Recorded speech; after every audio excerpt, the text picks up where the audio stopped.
Hey everyone, welcome back to Design Sharks. Today we will be discussing a very interesting topic. We will discuss how to scale a system infinitely, at least theoretically, with an interesting model called the scale cube model. Let's get started with it right away. Before we discuss the scale cube model, let's discuss the need for scaling systems. Applications are initially built using monolithic architecture as a single tier, tightly coupled system.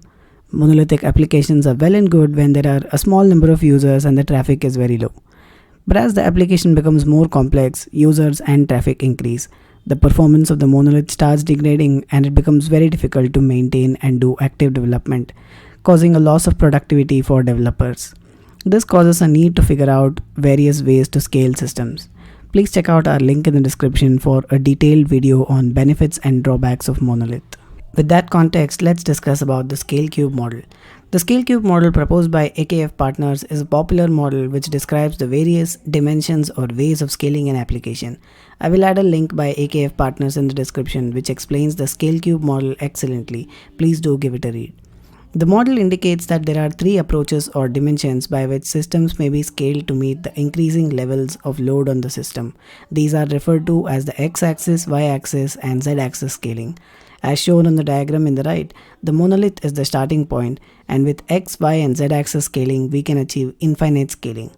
Let's deep dive into each of these. X-axis scaling. X-axis scaling is the most simple way of scaling. It is done by cloning or replication. It consists of running multiple copies of an application behind a load balancer.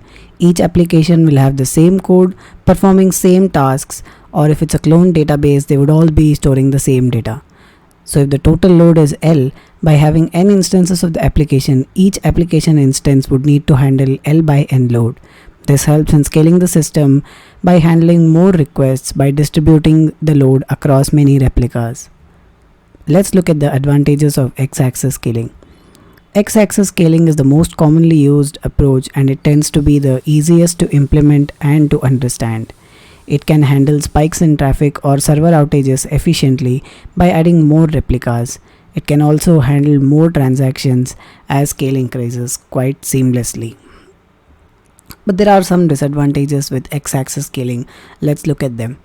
It is potentially very expensive to do x-axis scaling. As the application size and complexity increases, each instance might become very resource intensive, and adding multiple copies of resource intensive applications might be very expensive, especially if it is used to maintain multiple copies of databases. As the data increases, the cost might significantly increase. Caching also requires more memory as all the data is present in all copies. Each instance of the application is required to access the entire data. To maintain the data access efficient, lot of cache memory is required. Also, as the application logic and team size grows, it becomes very difficult to maintain and build new features, especially in a large application. And if the application development is getting more and more complex, x-axis scaling does not help with that. Let's look at the second dimension of scaling, the y-axis scaling. Y-axis scaling scales by splitting the application into a number of services. Unlike x and z-axis, which consists of running multiple identical copies of application, y-axis scaling splits the application into multiple different services. Each service is responsible for one or more than one closely related functions. Microservice architecture is majorly an application of y-axis scaling.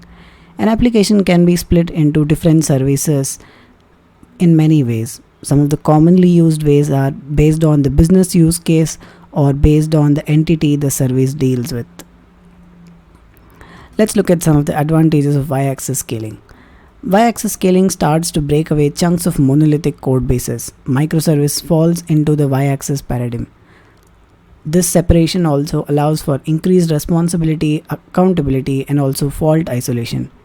If one service fails, it should only bring down itself and not other services. It scales well as transaction increases by having separate systems for specific tasks. It is also well suited for large organizations with many teams following agile development, as teams can work on small services independently.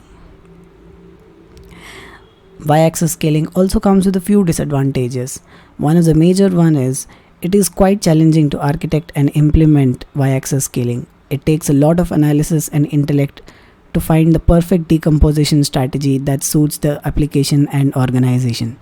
It is also quite time consuming. It might require a lot of refactoring and redesigning if there is a huge monolithic system already present in the organization.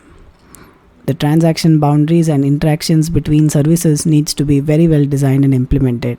Otherwise, it might result in many data inconsistencies, which could be very difficult to resolve. Let's have a look at Z-axis scaling. Z-axis scaling refers to scaling by splitting similar things. So it is a bit like X-axis scaling, wherein each replica runs the same copy of code, but each replica does not work on the same subset of data here. Instead, each replica works on a different subset of data. The load balancer or other part of application directs each request to the appropriate instance. For example, we might have different servers based on geographic entities such as countries or zip code. A request from a particular country goes to the instance dedicated to that country. Z-axis splits are commonly used to scale databases. Data is partitioned across the set of servers based on an attribute of each record. Usually the primary key or a location-based attribute such as city, country or zip code is used for partitioning the data. Let's look at some of the advantages of Z-axis scaling. Z-axis scaling is very easy to understand conceptually. It also improves transaction scalability since requests are distributed across multiple servers. Z-axis scaling helps with improving fault isolation as well. The Z-axis breaks users into different sections. This ensures that if there are some issues in one section or region, it would not affect other regions, as only data in one region is inaccessible, thus improving fault isolation.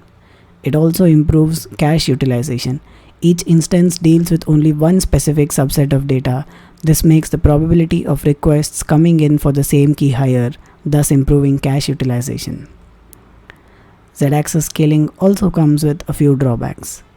Even though it is conceptually very easy to understand, it is very difficult to implement and maintain. It is often the last step taken in scaling the systems.